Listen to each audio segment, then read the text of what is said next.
What is up, guys? Welcome back. So the goal for this week is one, we're gonna do the first start on this motor, and as long as that goes smooth, we are going to get some steering in this thing and maybe a front drive shaft. I'm still waiting on parts for the rear, so we're gonna throw the front in because I am tired of pushing this thing around the parking lot. We got a little bit of wiring to finish up. I gotta get the fuel pump wired. I've just got some test leads in it right now to run it. So, but yeah, we've got everything hooked up, everything ready to go, I believe. So let's jump right into it. Let's get this thing started.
There it is. I was actually not expecting it to go this good, but she's a runner.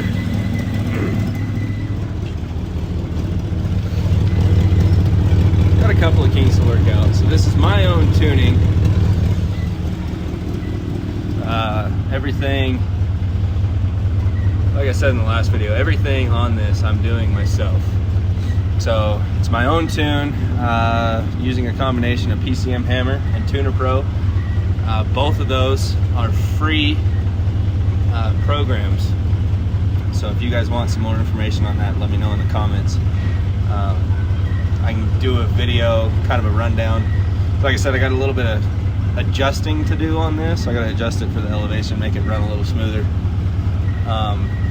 So again, let me know in the comments if you guys want like a full in-depth video of how that works, and I can do a run through on it, everything that's got to happen, what goes into that. So now go ahead and shut it off. So I don't have coolant in it right now, so I can't run it for very long. That's kind of the next step. I'm gonna get a couple of the hoses tightened up. We'll put coolant in it and let it run, kind of break in, because it is a fresh rebuild. I went through this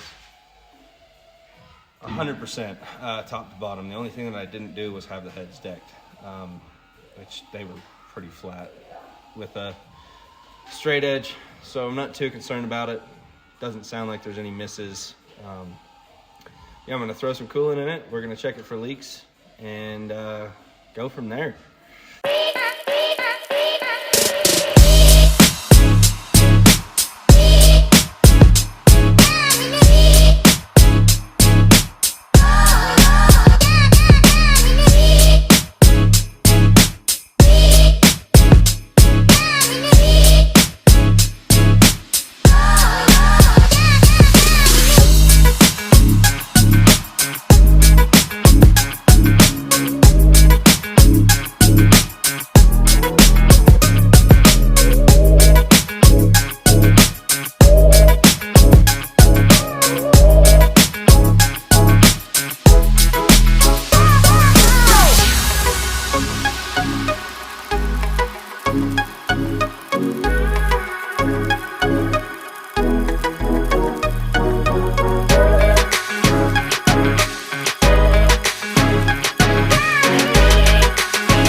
So we got coolant in it. I'm gonna go ahead and start it back up because I want you guys to see what I'm seeing.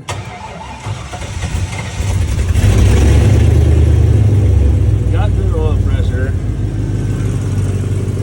Come down here. Currently, we let it idle for a while and it's already warm when we put coolant in it. So we're at 205. We have an issue right there with the throttle position sensor. I think we're going to have to replace that. But otherwise, Sean, we had a couple of misfires, but so far, you can see no leaks, looking good. Fuel pressure's looking good. So far, we're looking good. In theory, the thermostat should be open, which I think is the pipe is still a little cold. Alright. So now we're going to go ahead and wire in the fan. Those two right there. I'm going to go ahead and get them on the switch panel so I can get the fan running. And we'll go ahead and hardwire the pump and get it done. So yeah.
All right, so now we've got ignition,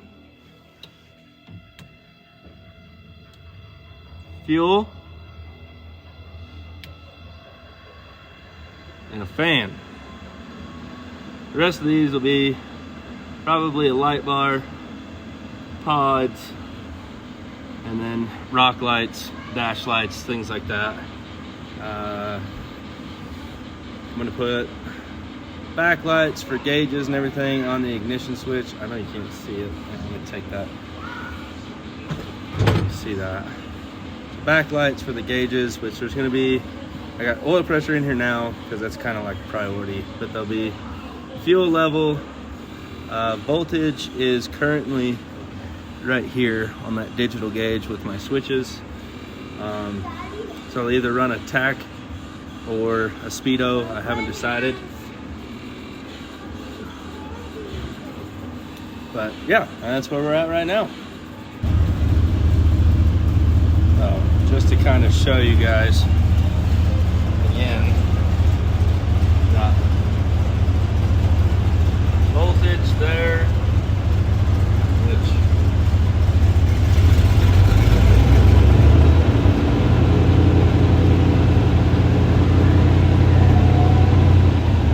a little bit low.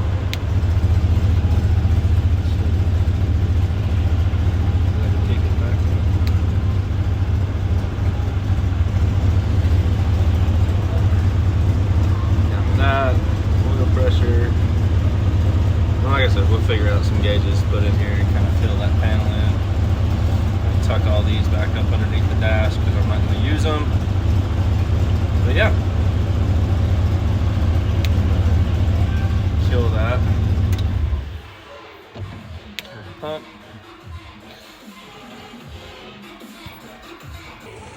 Okay, so moving on. We're going to try to get this drive shaft installed. So it is a Toyota, I can't remember what year. It came out of a single cab Toyota pickup. So 1310 joints. We do have a conversion joint to go from this to the Dana 60. So it'd be a 1310 to a 1350 joint. We're just gonna go ahead and right now I'm going to pull measurement. This is a little bit long, and what I'll do is I'll go ahead and grind this weld out, and we'll shorten it up where we need it, and I'll weld this yoke back on. So that's going to be the next step, and I'm going to go ahead and get everything set up, and then I'll be right back. Okay, so correction, it's actually not too long. I just need to knock these flanges off, and then it's ready to go.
Plane changed a little bit.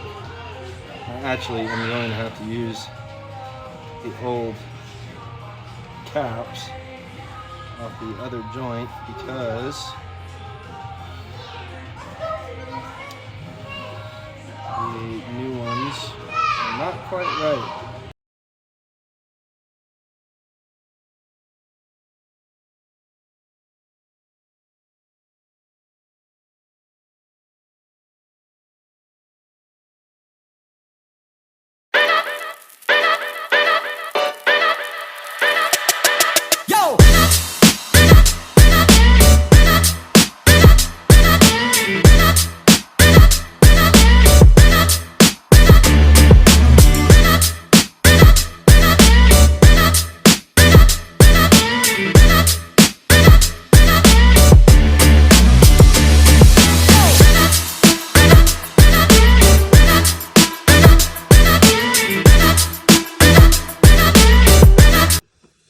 Okay, well, unfortunately, the drive shaft is not going to happen today because I bought the wrong straps for that yoke. So, I can't get it in, which is fine because I also just figured out that I have to trim that skid plate out some more. So instead of doing that, we're gonna jump on brakes. We're gonna get the front brakes hooked up and bled so that when I go to push this out in the morning, we don't have to chalk the wheels anymore.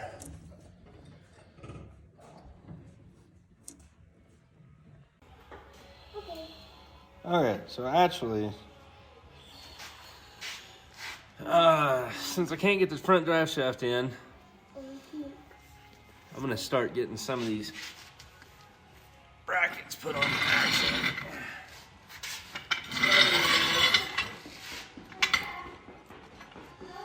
A steering ram bracket. So, I don't know if you can see that very good. This, instead of your traditional Barnes, like skid plate style. Oh, and it's falling apart. You just have a flat plate that you weld your threaded inserts on, and then your ram just bolts to this. So instead of having that big bulky skid plate on the front, which I'm sure, yeah, there's some protection factor to it, but this was less than a quarter of the cost.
kind of see, I've got that tacked into place. So the ram, you have threaded weld-on plates that go on either end of the ram, and then you got your clamp that goes on. So you'll weld your threaded plates here and here, center your ram on it, and then you'll bolt that on, center the ends of the ram, you know, relative to the ram, and then we'll measure from each end out to the knuckle. And then what I'm gonna do is, I know that there's companies out there that offer prefab weld-on arms, but I think I'm gonna go ahead and just fab my own. I have the material. So I think we can get away with doing that. But we'll see what happens. I may end up just ordering some. But that's all welded out and tacked into place. So I don't know if we'll get to it tonight, because I've also got to get this uploaded and everything tonight. So I think what we're gonna go ahead and do is we'll knock out the brakes, get the lines hooked up, get everything bled, and call it a night. So we can get that rolling. And I think what we're gonna do is we're gonna start right here with the master. So here's my front brake line. Basically, my plan, oh God, don't put that there. My plan is just have this come down. It's gonna basically come down just like this.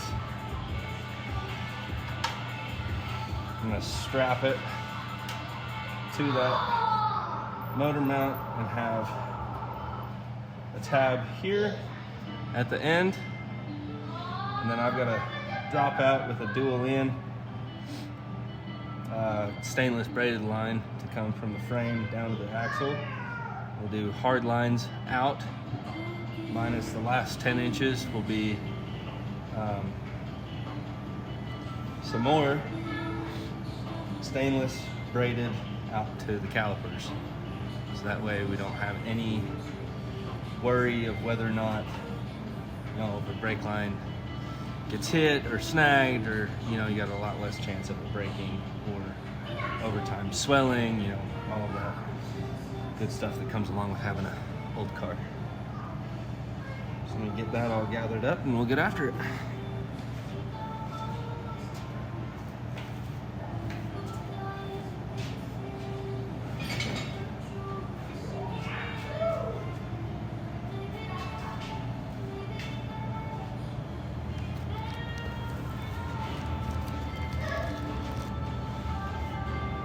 So this is the line that's going to go from the frame to the axle.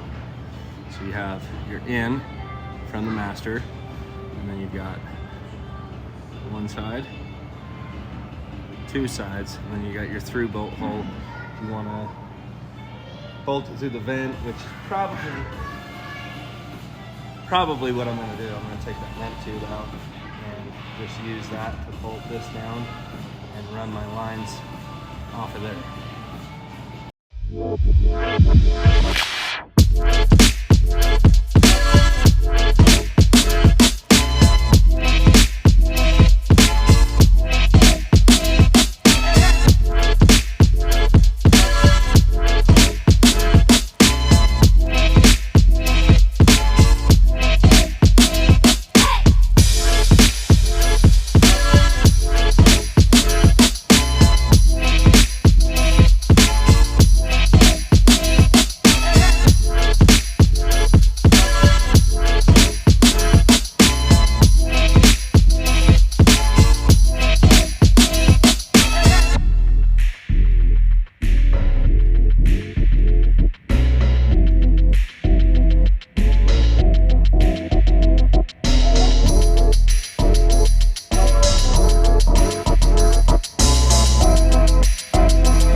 Unfortunately, I got the driver's side brake line to the caliper is on. Started putting the fitting on the hard line for the master to drop down to both of them, and to be honest, my kids are just getting way too restless. So we're gonna have to call it for tonight, but watch out for part 2. I'll probably jump back on it after work tomorrow if I have time. We'll see. And I'll be working on it throughout the week, so I'll make sure to record all of that. And hopefully next Sunday when we upload the next video, hopefully this thing's driving out of the shop on its own power. I'm gonna go ahead and order the correct straps and everything for the drive shaft tonight when I get home. And that should be it. Just need straps for the drive shaft, finish up the brakes. I gotta get bolts for the steering in the morning. Need to get those picked up. And yeah, dude, there's no reason why this thing shouldn't drive out next weekend. It won't be done, but it'll have brakes and it will move on its own, and hopefully it'll steer. We'll see. Hopefully that Ram I got for dirt fucking cheap isn't bad. Yeah, we'll see. Anyways, I will keep you guys updated.